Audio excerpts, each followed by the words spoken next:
Pourquoi faire de l'économie de la connaissance? Pour une raison très simple, qui est que, comme la connerie, la connaissance est infinie. Et ça change tout quand vous y réfléchissez bien, parce que les matières premières ne sont pas infinies. Mais la connaissance est infinie. Si nous basons notre croissance économique sur les matières premières, eh bien, il y a une contradiction mathématique inévitable entre croissance infinie et matières premières finies. Mais si nous basons notre croissance économique sur la connaissance, eh bien, il n'y a plus de contradiction entre croissance et croissance infinie et connaissance qui est infinie aussi. L'économie de la connaissance est très particulière en ce sens qu'elle est régie par des lois différentes de l'économie des matières premières. Ces règles sont très simples. Il y en a 3, 2 bonnes nouvelles et une mauvaise nouvelle. La première règle, c'est que les échanges sont à somme positive. Qu'est-ce que ça veut dire? Si je vous donne 20 €, ils ne sont plus à moi. Mais si je vous donne de la connaissance, elle est encore à moi. Là, je vous donne de la connaissance, a priori, quand je vais sortir de cette pièce, je ne serai pas plus bête qu'en y rentrant. Alors que si je vous donnais 20 € à chacun, je serais moins riche. Donc, quand on partage un bien matériel, on le divise. Quand on partage un bien immatériel, on le multiplie. La deuxième règle de l'économie de la connaissance, c'est que les échanges ne sont pas instantanés. Ça, c'est une mauvaise nouvelle. Transférer 20 € ou 20 millions d'euros, c'est instantané, c'est une signature sur un chèque. En propriété, les transferts de propriété sont instantanés. C'est même pour ça qu'aujourd'hui, on a du trading haute fréquence, dont la limite légale est la nanoseconde, ce qui veut dire qu'on a le droit de faire 1 milliard de transactions par seconde. Mais la connaissance, il n'y a pas de trading haute fréquence dans la connaissance. Cette conférence, elle prend du temps. Transférer de la connaissance, ça prend du temps. Je ne peux pas vous donner la physique quantique en 2 minutes. Et la dernière règle est une bonne nouvelle, c'est que les combinaisons de connaissances ne sont pas linéaires. Qu'est-ce que ça veut dire? Ça veut dire que quand vous prenez 20 € et 20 € et que vous les mettez ensemble, ça fait 40 €. Mais quand vous prenez 1 kilo de connaissances et que vous le réunissez à un autre kilo de connaissances, ça fait 3 kilos de connaissances. Quand vous regroupez 2 connaissances, ça crée systématiquement une tierce connaissance, qui est au pire triviale, mais non nulle, et au mieux révolutionnaire. Eh bien donc le biomimétisme s'inscrit dans ce paradigme de l'économie de la connaissance, et c'est là que je veux que vous voyez vraiment à quel point c'est une révolution sociale, environnementale, avant d'être une révolution technologique. Et le biomimétisme, c'est la science qui dit « la nature est une bibliothèque, lisez-la au lieu de la brûler ». La nature, en fait, elle est high-tech. Ce petit coquillage, il produit une toxine. La muconotoxine, c'est un cône du Pacifique, très dangereux, mais si vous avez des gants, aucun danger, puisque le dard ne pénètre pas un gant de plongée. Ce coquillage, il est vendu à 3 $ sur les marchés parce qu'il est joli. C'est vraiment pour moi la représentation du fait qu'on brûle la nature au lieu de la lire, parce que vraiment, 3 $ le coquillage, c'est une des utilisations les plus débiles qu'on pouvait faire de ce coquillage. Avez-vous une idée du prix de sa toxine au kilo? Sachant que la demande mondiale est supérieure au kilo.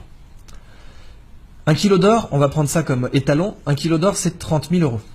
100 000, donc 3 fois l'or. C'est plus.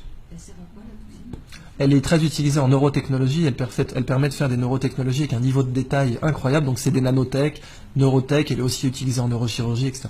Très grosse demande mondiale qui ne fait qu'augmenter. Je vous laisse faire le calcul, 800 $ le milligramme.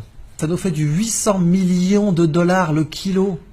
L'or et le platine, c'est du terreau de jardin en comparaison. Ce qui est dingue, c'est qu'on les vend à 3 $ le coquillage. Et il est en voie d'extinction à cause de ça. La crevette menthe religieuse. Alors elle, c'est la crevette de tous les records, quoi. Cette crevette peut vous péter une main ou un bras. Elle est grande comme une langoustine. Il y en a 400 espèces dans le monde. Et vous voyez ici, elle a des petits marteaux là. Un peu comme des marteaux à fruits de mer, pour casser des tourteaux. Et c'est justement ce qu'elle fait. Elle casse des crabes avec. Seulement quand elle envoie son marteau pour casser un crabe, elle lui donne l'accélération d'une balle de fusil d'assaut. Si nous on était capable d'envoyer une balle de baseball à 1/10 de cette accélération, on la mettrait sur orbite.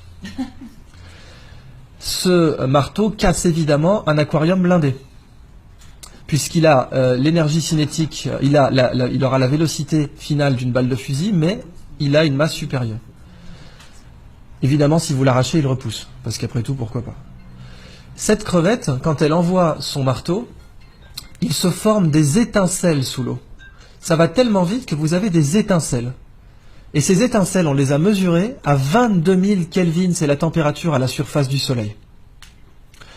Quand cette crevette envoie ses marteaux, il se forme une bulle d'air autour, qui s'appelle une bulle de supercavitation. La supercavitation a été étudiée au départ par l'armée russe pour faire des torpilles qui peuvent aller à plus de 150 km/h sous l'eau. Et aujourd'hui beaucoup plus, paraît-il. Les torpilles Shkval, dont les Russes ont donné la technologie à l'Iran, ce qui serait une des grandes raisons pour lesquelles les Américains n'ont pas déployé de porte-avions trop proches des côtes iraniennes, parce que ces torpilles peuvent sniper un porte-avions.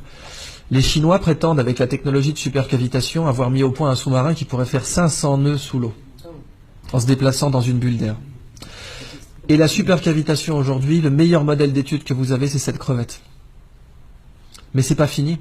Cette crevette, ses yeux, parce qu'après tout, si la nature est une bibliothèque, chaque espèce est un livre entier. Moi, je vous ai parlé que du chapitre marteau, mais je peux vous parler du chapitre yeux.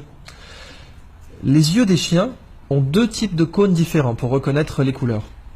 2 types de cônes. Nous en avons 3. Les chiens sont donc des daltoniens par rapport à nous. Cette crevette en a 16. Ça veut donc dire que nous sommes un tiers d'un tiers de daltoniens par rapport à elle. Elle est très colorée, mais la couleur que nous on voit, ce n'est rien par rapport à celle qu'elle voit. 16 cônes. Les Américains se sont inspirés de ces yeux pour concevoir une caméra qui permet de détecter rapidement les cellules cancéreuses dans les biopsies. C'est une caméra bio-inspirée tirée des yeux de cette crevette. Et les yeux de cette crevette possèdent l'écran solaire le plus efficace connu de l'homme. Les mycosporine-like aminoacides, qui sont des écrans solaires naturels, produits par les espèces pélagiques. Ces écrans solaires sont très intéressants commercialement parce que nos écrans solaires sont des perturbateurs endocriniens pour les coraux. Et quand on se baigne avec de la crème solaire, eh bien, on détruit les coraux. Si on avait ces écrans solaires, on serait mieux protégé et on ne détruirait pas les coraux. Dans le biomimétisme, un écosystème inexploité, c'est comme une nappe pétrolière. Sauf que, quand vous l'exploitez, vous ne le détruisez pas. Vous prenez le livre, vous en faites une photocopie et vous le remettez en rayon. Et en plus, il y a beaucoup plus d'argent à faire comme ça.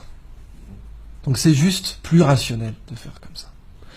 Alors voilà donc la fin de ma présentation sur le biomimétisme. Je vous donne simplement un épilogue pour vous parler de la Blue Economy, qui est l'application du biomimétisme à l'industrie. Et la Blue Economy, c'est une 3e histoire que je ne développerai pas, mais dont je vous donne simplement l'incipit, qui est imaginer un monde sans déchets. Imaginez un monde où la prochaine fois que vous verrez un déchet, il faudra emmener vos enfants au musée. Regarde maman, une canette de croc. C'est fou ça. Ce monde, on sait qu'il n'existe pas aujourd'hui. En fait, il existe, c'est la nature. Quand les feuilles tombent des arbres, on n'organise pas un système de ramassage. Dans la nature, les déchets n'existent pas, parce que la nature produit en cycle. Mais nous produisons en ligne. Et du coup, nous sommes la seule espèce aujourd'hui qui produit des choses dont personne ne veut. Et quelque chose dont personne ne veut, ça s'appelle un déchet. C'est la phrase de Gunther Pauli, ce n'est pas à la nature de produire comme nos usines, c'est à nos usines de produire comme la nature. Et si nous faisons comme ça, nous serons non seulement beaucoup plus rentables, mais en plus il n'y aura plus de déchets.